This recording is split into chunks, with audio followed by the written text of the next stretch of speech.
Hello, traders. It's Andy with Trade Ideas. It is October the 24th on a Tuesday.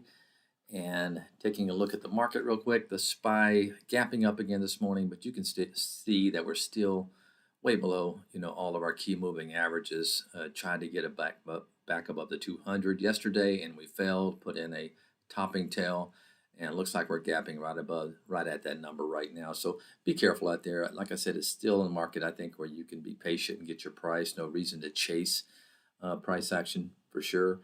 There are some nice setups out there. We do have some earnings plays, but be careful because some of these stocks on good earnings are gapping up. I noticed way too much and selling off. So I'm going to be looking for setups myself. So one of them first on the list is Netflix, and this is one that had earnings, 3 days ago, and you can see it's been holding up around this uh, high, this 3-day high. And now if it takes out that 3-day high, and you can see I have a price alert in there, what I like about this setup is if it takes out this high over here, okay, you have a nice long bar right here. So your next high is almost $30 higher. So really liking that setup in Netflix for a move through the 3-day high.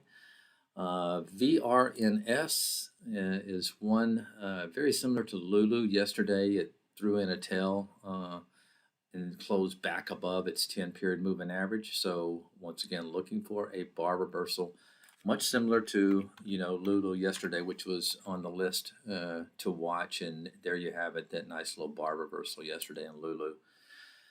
The freight companies have been strong. This is a very strong chart here, looking for a move above that 5-day high, watching FRO.